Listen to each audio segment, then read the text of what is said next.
Amperio Roy darlith Emma in Sesnek, en anffodus roedd ddim digon o amser gyda fi i wneud hynny, ond, mae gyda ni heddiw cyfieithydd rhagorol o dda, sef Walter Brooks, felly dwi'n teimlo'n hapus am hynny. Felly dwi'n trwy'r Sbaeneg nawr. Me gustaría comenzar hoy mi presentación planteando un posicionamiento crítico respecto de los aspectos de la colonia galesa que históricamente han merecido mayor atención a ambos lados del Atlántico, en principio el idioma galés, la producción poética, los Eisteddfodau, la tradición coral, etc. También los trabajos de quienes han historiado la colonia se han tendido a privilegiar lo relacionado con aquello que gira en torno al idioma y a su reproducción. Con pocas excepciones, el legado asociado a la presencia galesa parece identificarse más que nada con un patrimonio intangible, podríamos decir. Puede decirse que esta es una marca que ya viene de Gales, donde los galeses fueron históricamente relegados a posiciones desde donde difícilmente pudieron ejercer un control efectivo sobre la economía y el territorio. Lo que los galeses pudieron conseguir en la Patagonia fue justamente avanzar en el control de esferas que en Gales les estaban vedadas. Leyes, el gobierno y la administración local, el control de algunos medios de producción, son algunas de ellas. Todas tuvieron un correlato territorial y material bien concreto. De hecho, fue por ello que el idioma galés se abrió paso en nuevos terrenos en la Patagonia, dando lugar a la creación de términos nuevos o a la recreación de otros existentes. No quiero sonar muy marxista, haciendo depender lo superestructural de lo estructural, pero de algún modo la supervivencia del idioma y de instituciones como el Eisteddfod no fue producto solo de la convicción y determinación de los colonos o de las iniciativas tomadas en los campos de la enseñanza, las competencias poéticas, la prensa escrita, etc. Sino que en buena parte dependió también de la posibilidad de ejercer un control sobre el territorio y sobre los medios de producción por un periodo considerable de tiempo. Ya podríamos proponer algunas fechas hipotéticas para periodizar ese control, por ejemplo, el que se extiende hasta un poquito después de la crisis del 30, momento en el que quiebra la Ekemek, Cumni Masnahol Kamui, que fue la espina dorsal del control galés sobre la comercialización de la producción local, y también una compañía que por mucho tiempo sostuvo económicamente a Etravot, al periódico Etravot, y que, por ejemplo, también becaba a estudiantes para continuar estudios secundarios en el Colegio Kamui.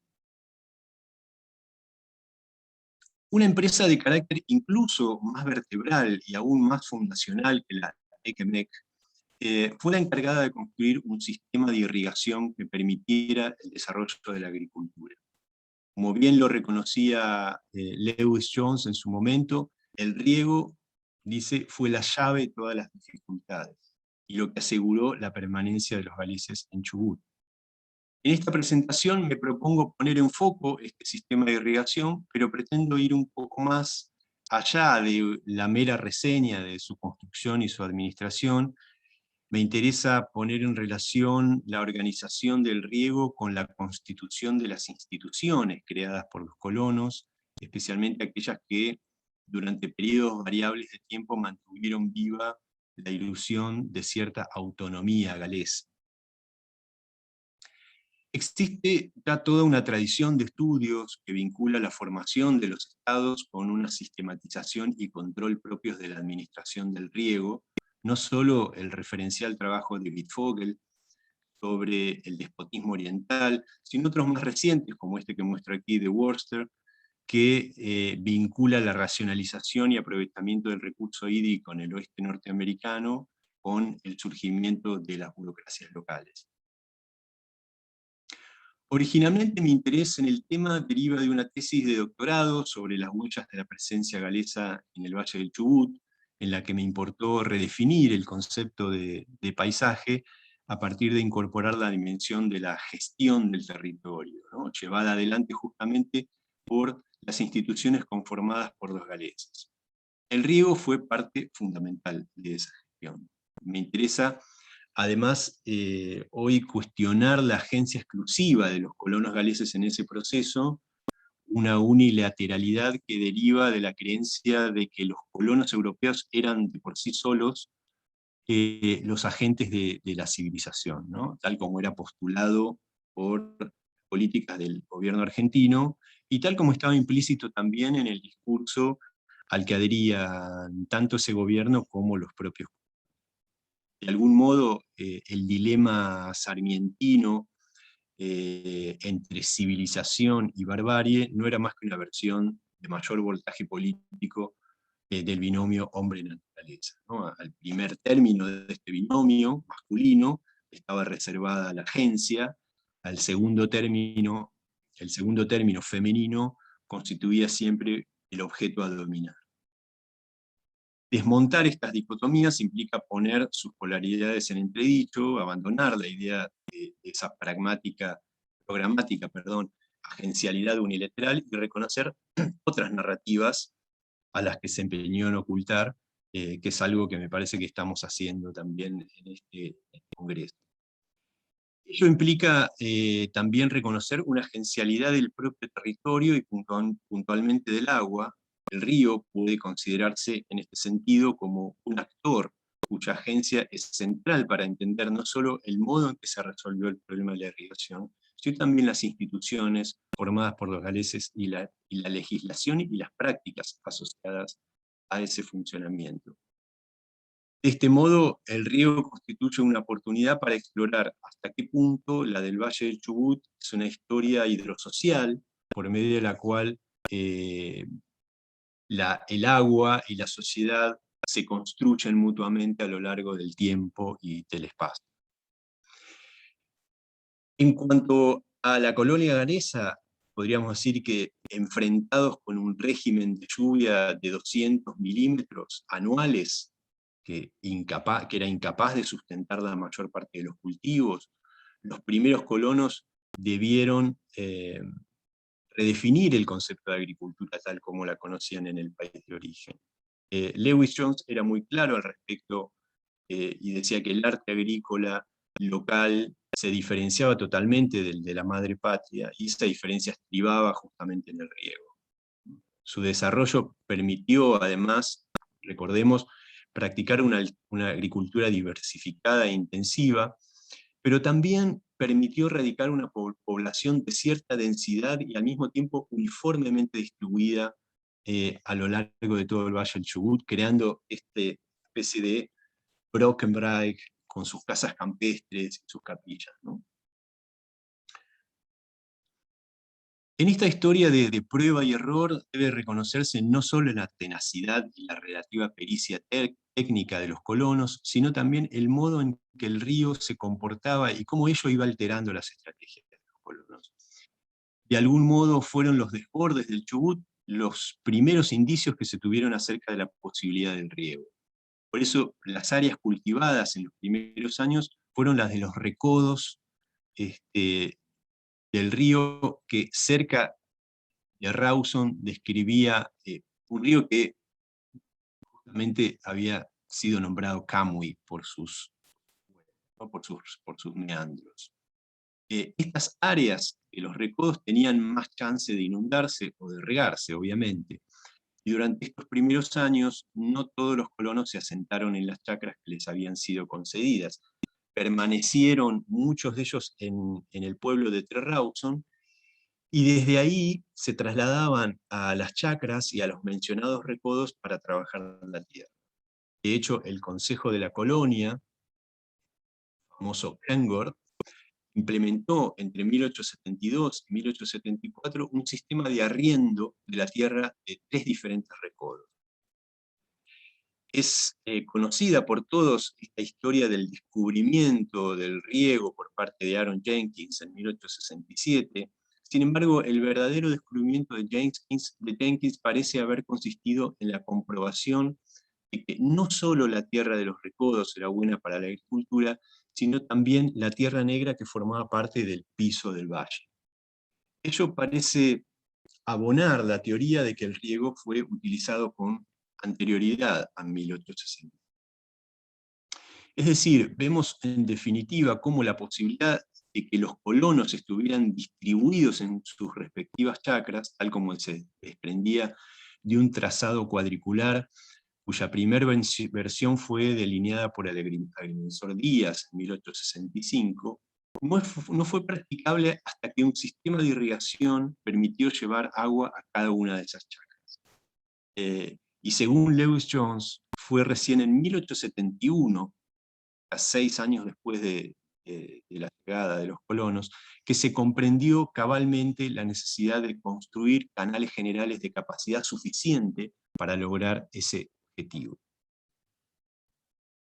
Sin embargo, hubo dilaciones en el proceso de subdivisión y distribución de la tierra, especialmente para aquellos que habían llegado con posterioridad a la década de 1860. Estos conflictos complicaron, retrasaron el proceso de ocupación del valle. Abraham Matthews señala que para marzo de 1876 buena parte de los colonos se habían estabilizado en sus chacras. Sin embargo, más adelante en su crónica indica que fue recién en 1881 que fueron ocupadas esas chacras. Esto se corresponde con los conflictivos 5 años en los que actuó la Comisión de Tierras y en los que la ley fue modificada en un proceso que se inició con la mensura de 1876. Al mismo tiempo, este fue un periodo marcado por la lucha por el gobierno municipal, o para decirlo de otro modo, por el reconocimiento de la legitimidad del Kengor dentro de la legislación argentina.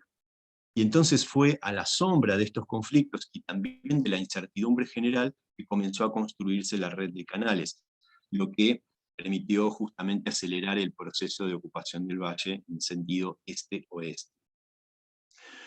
Como sucedió en el terreno de la legislación, en el terreno de la irrigación debió atravesarse un largo y escabroso proceso de experimentación.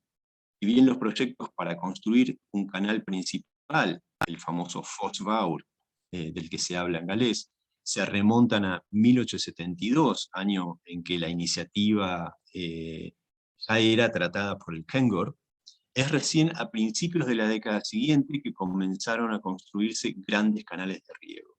Las primeras experiencias habían consistido en una serie de zanjas construidas en el área de los mencionados recodos, y su utilización había estado condicionada a la elevación del nivel de las aguas y al consecuente desborde.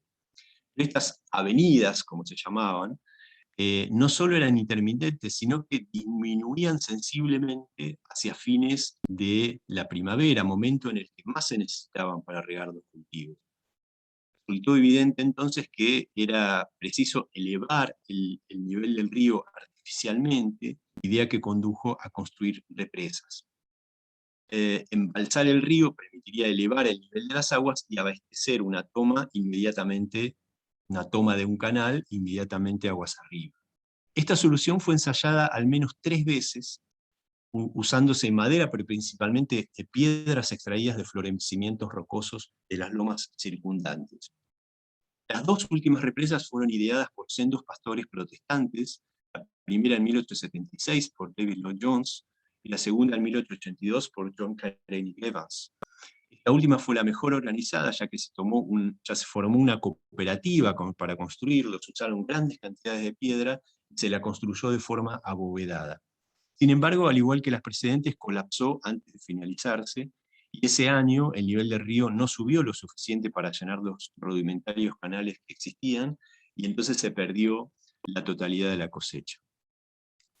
Ante la evidencia de que otra debía ser la solución, se encargó al joven Edward Jones Williams, recién llegado a la colonia, un proyecto para un canal de irrigación sobre el lado norte del Valle Superior.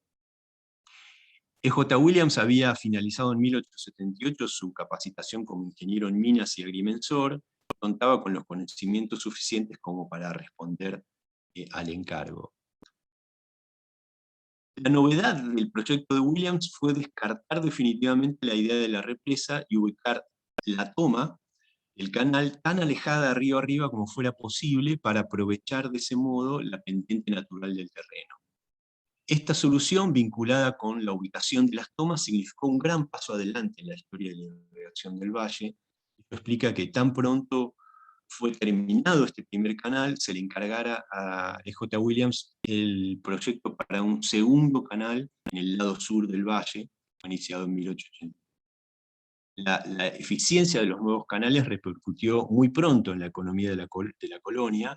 Entre 1875 y 1883, el área sembrada pasó de 865 hectáreas a 3.210 hectáreas, y la producción de trigo aumentó de 1.800 toneladas a 1.800, de 1.800 toneladas en 1880 a 6.000 toneladas en 1885. Y en virtud de estos resultados no sorprende entonces que J. Williams se convirtiera en uno de los personajes más respetados dentro de la colonia y que se desempeñara luego en diferentes cargos públicos. Conocer los canales como las venas de plata del valle, Lewis Jones comparaba a E.J. Williams con Hywel Dda, monarca que ordenó las primitivas leyes galesas en la Edad Media. Una comparación que, de alguna manera, está en línea con la mencionada tesis de Wittfogel, que tan estrechamente vincula irrigación, legislación y sociedad. Si para mediados de la década de 1880 los canales principales de la red habían superado las 90 millas de extensión, ello se debía a algunos adelantos técnicos, como la famosa horse shovel, la pala de caballo, pero principalmente a la amplia disponibilidad de mano de obra. Durante los años inmediatamente previos a la construcción de los grandes canales proyectados por Williams, se había reactivado sensiblemente el flujo de inmigrantes desde Gales, atraídos por la perspectiva de convertirse en propietarios de su propia tierra. Esto explica, por un lado, el estado de ansiedad por el reparto de tierras luego de que Dodds terminara su mensura en 1876. Por otro lado, ante la incertidumbre acerca de la propiedad de la tierra, las energías de muchos de los recién llegados fueron canalizadas hacia la construcción de diferentes obras vinculadas con la irrigación. Primero las represas, que mencioné recién, y la profundización de los canales existentes, pero luego también los grandes canales de la era de J. Williams. Puede decirse que los canales fueron construidos a la sombra de las tensiones que se generaron en torno a la propiedad de la tierra y en parte también a la autonomía local. Su construcción se llevó a cabo en forma totalmente autogestionada y sin la intervención del Estado. Por eso los canales interesan no solo como proeza técnica, sino más bien como expresión de una ingeniería asociativa que permitió su construcción. Abraham Matthews explica el modo asambleario en el que se conformaba un canal, lo que conducía a la formación de una compañía en el que el trabajo era concebido como capital. Las acciones representaban la capacidad de cada accionista de participar en las obras de construcción. Fueron muy importantes los cálculos del volumen de tierra a remover realizados por E.J. Williams, porque ello tenía una directa relación no solo con la programación de la obra, sino también con el reparto de las acciones. En la construcción de los canales no solo estaba ausente el Estado, tampoco existía una autoridad central a cargo del conjunto de las obras para todo el valle. Su construcción fue emprendida por las denominadas compañías de riego, de un modo absolutamente inorgánico, dependiendo de la formación de sociedades de riego en cada zona del valle. Dos cuestiones se desprenden de aquí. Lo primero es la existencia de un criterio geográfico en la formación de esas compañías de riego, especialmente antes de que el sistema fuera sistematizado por E.J. Williams. En este sentido, los primeros canales pueden ser comparados con las primeras capillas, en las que la cercanía era más importante que la denominación a la hora de conformar la congregación. La sociabilidad construida tanto en torno a los canales como en torno a las capillas contribuyeron de algún modo a definir la escala de la vecindad dentro del angosto, pero bastante, muy extenso valle, ¿no? Más de 70 kilómetros de profundidad. La segunda cuestión también implica las capillas, pero la relación con ellas no tiene que ver con el criterio geográfico de su emplazamiento, sino con el modo en que se creaban y funcionaban. De algún modo puede entenderse la formación de las sociedades de riego a partir de la dinámica participativa de las congregaciones religiosas. Importa en esta comparación la típica autogestión de las congregaciones no conformistas. Importa también la ausencia en la mayoría de esas denominaciones de una estructura jerárquica. E importa también la autopercepción de la congregación como comunidad a la vez integrada y cerrada al exterior. De todos modos, la sistematización llevada a cabo por E.J. Williams primero y más tarde la unificación de todas las compañías en una sola, contribuyeron a disolver esta fragmentación con la que habían sido creados los canales, y las únicas determinaciones geográficas que siguieron existiendo fueron la distinción entre la ribera sur o la ribera norte, o la discriminación entre valle superior y valle inferior. Y en virtud de esas distinciones se consolidó una estructura de 3 ramales, ¿no? 2 al norte y 1 al sur. No solo en sentido oeste-este se desarrollaba la gradiente que permitía el escurrimiento del agua por los canales. El piso del valle era marcadamente irregular debido a la mayor altitud de las áreas cercanas a las lomas y también a los albardones de las orillas del río. Y también debido a las huellas que habían dejado los cauces relictuales del Chubut. De hecho, E.J. Williams exacerbó este criterio topográfico al aprovechar algunos de esos cauces, recurso que ya había usado en 1882 como forma de optimizar el canal del norte. El resultado fue la conformación de una red de canales cuyo trazado era mayormente sinuoso y que solo excepcionalmente se alineaba respecto del trazado regular que determinaba la subdivisión de las chacras. Esto es lo que permite ver el mapa del valle firmado por el comisario Finocheto en 1886, y allí los canales, que es este mapa que están viendo, y los lindes de las chacras convertían al valle en un sistema en el que largos gajos curvilíneos se van a intersectar en múltiples puntos con la grilla rectilínea. La superposición de estas diferentes lógicas de ocupación del territorio, topográfica una, topológica otra, generaba un panorama complejo que representaba un claro desafío para aquellos que se confrontaban con la tarea de administrar la colonia. En un petitorio presentado ante el gobierno argentino en 1883, David Lloyd Jones instaba a las autoridades de Buenos Aires a comprender esa complejidad, para desde ahí fundamentar la necesidad de un gobierno local. Además de poner en cuestión el carácter abstracto del trazado que determinaba líneas de chacra y también caminos, Lloyd Jones hacía hincapié en el tamaño de la red, que para 1883 sumaba casi 90 millas de canales principales y 100 millas de ramales secundarios, y al hacerlo llamaba la atención sobre los inconvenientes causados por la intersección del sistema con la grilla subdivisoria, señalando que los caminos atraviesan a los canales en todas direcciones, lo que obliga a construir puentes y compuertas. Al final del texto ponía en relación la problemática territorial y el tema de la autonomía local, y planteaba además la necesidad de que el Consejo local percibiera una renta que permitiera sostener ese sistema que ocasionaba tantos gastos y cuidado. En resumen, vemos que la aseveración de Lloyd Jones de que los problemas de la colonia eran enteramente locales, sobre esta cuestión justamente descansa el reclamo del gobierno propio, digamos, que es fundamentada desde una particular estructura de organización espacial que no estaba desligada del modo en que los colonos habían aprendido a lidiar con el agua, convirtiéndola en un recurso para el desarrollo agrícola. En otras palabras, la especificidad del valle determinada por el riego y la legitimidad del reclamo por un gobierno propio aparecen indisolublemente unidos. En el Consejo Municipal del Chubut, que luego se convirtió en el Consejo Municipal de Gaiman, cuya aspiración era controlar todo el valle, había plena conciencia de esa especificidad, y en 1886 la primera ordenanza que se dictó fue justamente la que regulaba la conflictiva intersección entre los canales de riego y los lindes de chacras y caminos. Puede decirse entonces que esos reclamos tenían un fundamento territorial ligado a problemas bien concretos, y no solo eran, como frecuentemente se da por entendido, la expresión de una identidad colectiva de los colonos asociadas sin mediaciones a proyectos independentistas o a determinaciones tales como idioma y religión.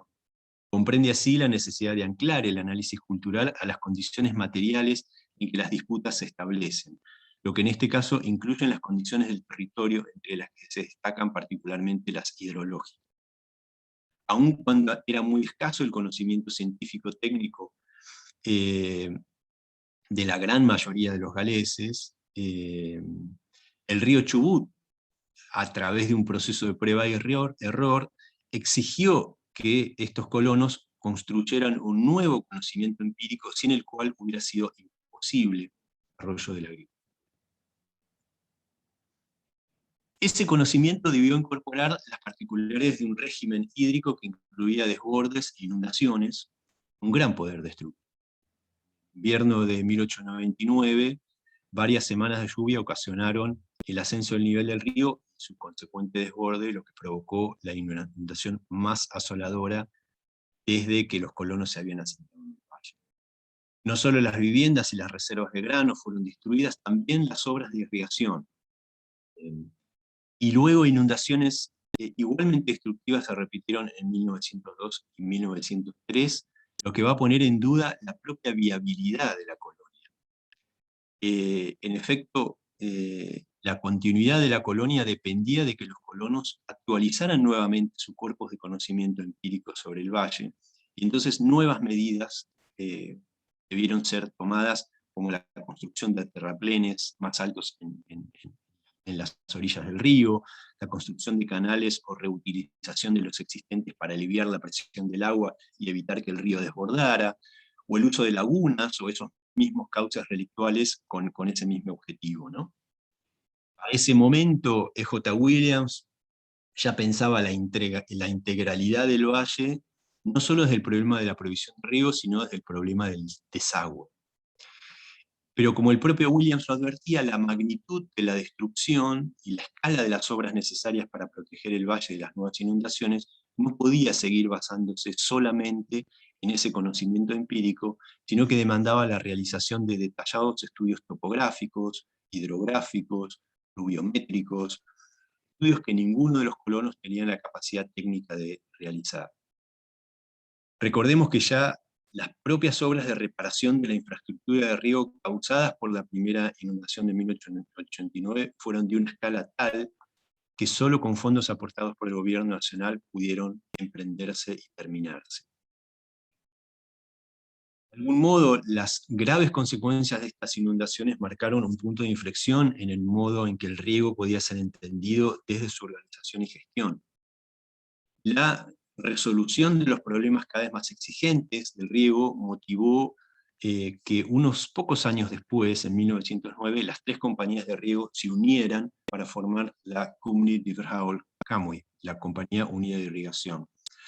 Lo que en el plano específico de la irrigación contribuyó a acentuar una unidad que el mencionado Kangor había defendido tenazmente durante más de un cuarto de siglo. Pero casi coincidentemente con la creación de la Compañía Unificada, comenzaron a plantearse los primeros cuestionamientos a la administración del riego que en forma hegemónica concentraban los galeses. Ello se produjo en un contexto en el que la población del valle comenzaba a diversificarse y en el que los nuevos regantes de origen no galés se integraban al sistema. En 1911, la Compañía de Irrigación Unificada va a ver disputada esa hegemonía a partir de la formación de la denominada Sociedad Cooperativa de Trabajo y Irrigación por parte de un grupo de colonos del Valle Superior Norte, bajo los auspicios de Juan Wack.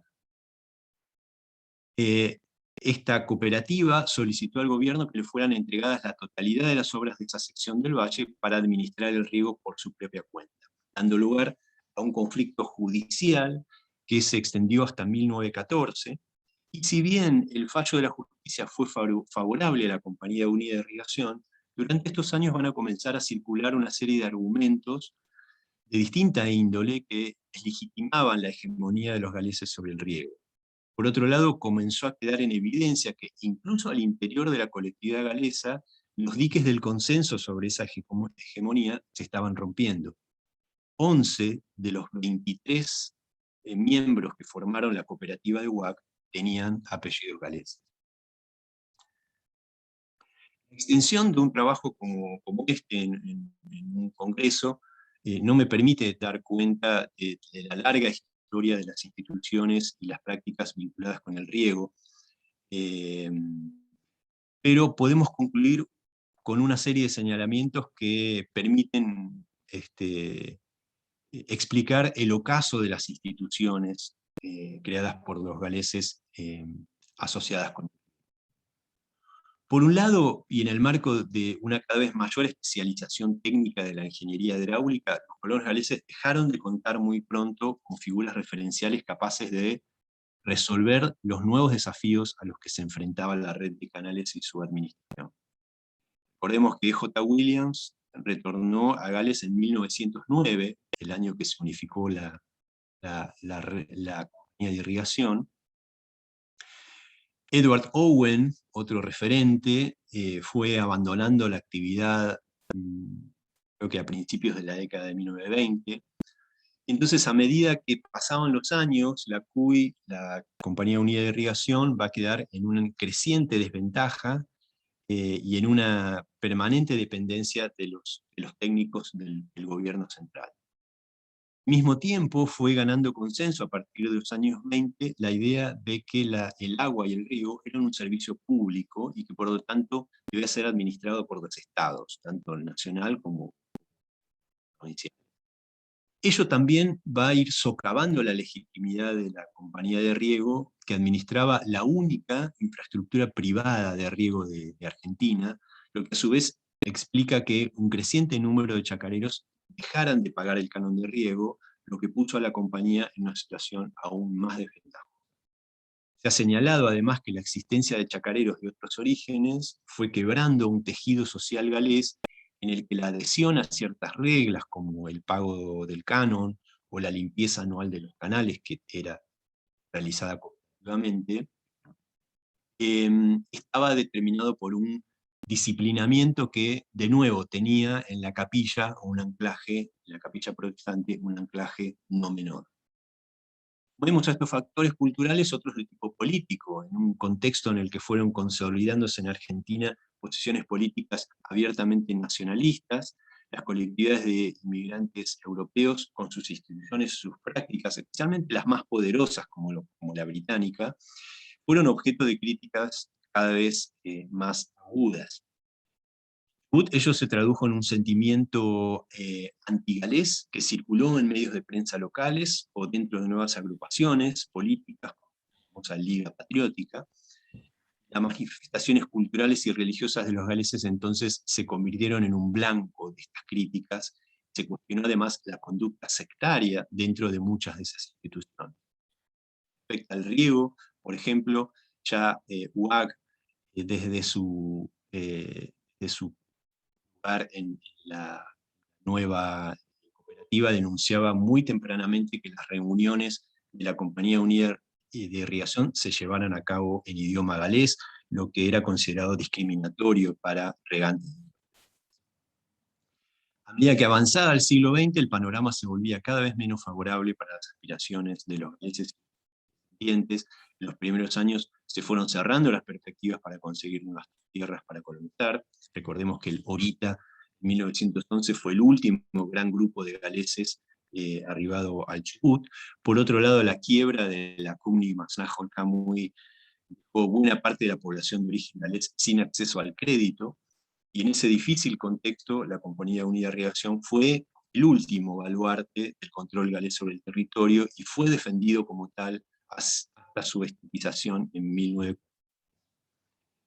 el discurso de esa defensa reflejó en sus últimas 2 décadas de existencia un creciente abroquelamiento hacia posiciones cada vez más defensivas, desconectadas de la especificidad técnica y financiera del riego, y amparadas en la propiedad de la infraestructura, y también en los derechos adquiridos que supuestamente derivaban de los grandes esfuerzos que habían hecho los primeros colonos al construir esa primera infraestructura de riego.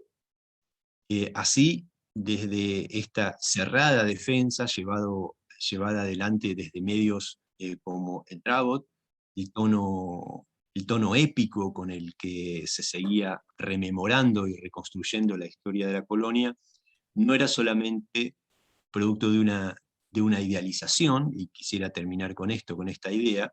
El tono épico no tenía que ver solamente con una y recreación, sino que tenía también propósitos políticos y económicos bien concretos que tenían que ver con justamente defender este baluarte de la irrigación. Creo que hay una última, una última imagen que me interesaba poner solamente porque en otros trabajos me he aproximado al estudio del riego desde una perspectiva paisajística que ha recuperado un poco el tema de las representaciones, ¿no? Y de las imágenes vinculados con ese riego. Bueno, si quieren después puedo compartir algunas publicaciones que van por ese lado, digamos, ¿no? Esto que presenté hoy en realidad no lo tengo publicado, pero sí otros trabajos que tal vez van por el lado de las representaciones paisajísticas. Y bueno, esto es todo por hoy y muchas gracias. Muchas gracias, Fernando, por una excelente presentación. Ahora entiendo por qué Walter estaba tan preocupado con el tema de la traducción. Mike, Dani, amser ar gyfer cwestiynau. We've got some time for questions. Tenemos una oportunidad, algo de tiempo nos queda para que Fernando conteste algunas preguntas. Si alguien quiere hacer preguntas, comentarios, levante la mano o por Zoom o en la cámara.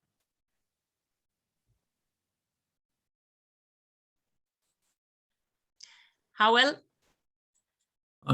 Diolch yn fawr iawn, Fernando, am gyflwyniad diddorol iawn, mae'n rhaid dweud.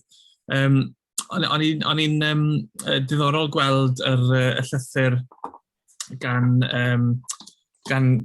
Lewis Jones, dwi'n meddwl, yn sôn am pwysigrwydd y profiad a dealltwriaeth lleol o'r sut oedd pethau'n gweithio ar cymhlethdod y system dŵr. Oedd dyna'r unig enghraifft ydych chi'n gwybod am o'r ddadl yna yn cael ei gwneud, neu oedd yr ddadl yna yn rhywbeth cyffredin, eang? Well, I'm going to switch to English, sorry. It was a quite widespread issue at that time, because what the Welsh colonists were trying to do is to get the permission from the government to be able to have a local tax to fund the Kengor and the work that the Kengor that then became the municipal council did in the whole of the valley regarding the management of the irrigation network. It was actually a letter from David Lloyd Jones that is quoted by Lewis Jones, and David Lloyd Jones was commissioned to go to Buenos Aires to discuss this matter. And this matter of the contribución local, as it was, I think, name in Spanish. I mean, it lasted a long period of time. until they could finally get, the possibility of having this revenue. But at the same time, what had happened was that a new Kengor, a new municipal council, was created in Tre Rawson, and so this new council disputed the ambition of the Gaiman Council to have control over the whole of the valley. So it's a very complicated issue.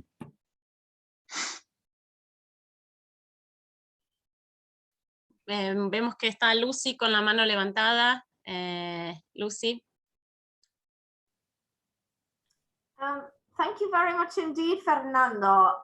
Honestly, I've never thought about irrigation as being a kind of part of a nation building project before. And I think this is a super, super interesting way to get a different angle. And I really, really, really enjoyed your work. So I wish that you'd published it or what have you. So just to say that first of all.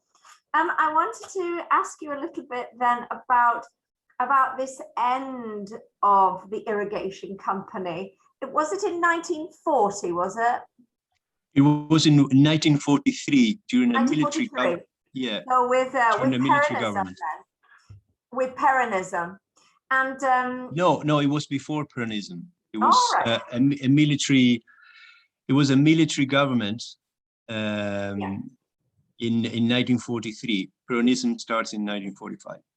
Oh, sorry. Yeah, I'm a hopeless historian in that I can never remember dates. It's okay. But I was going to ask you, how aware were they that this was the moment when they were finally going to lose power, their last stronghold of power? Is it you interpreting this? Or were they really fighting tooth and nail to keep hold of this little, or not little, but this sort of corner of autonomy? No, the argument, the discussion about the argument in favor of nationalization of the irrigation network are already circulating in the 1930s. So if you look at El Dravot, for example, you have a long period in which all these positions are discussed, and the El Dravot sometimes publishes letters or reports from technicians from the government that are in favor also, in favor of network becoming nationalized. Anyway, this is going to be a fierce fight. And it's not going to stop with nationalization itself, because members of the irrigation company present how would you say that, a lawsuit? Yes.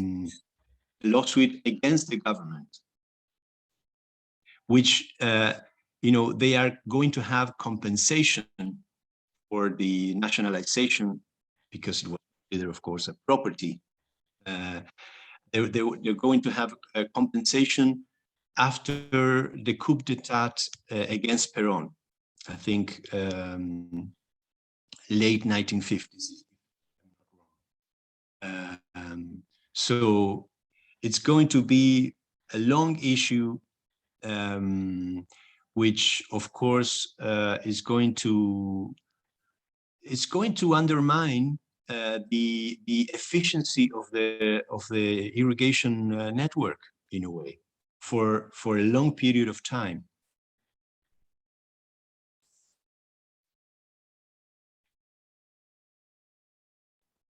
Bueno, tenemos a Walter con la mano levantada. Walter.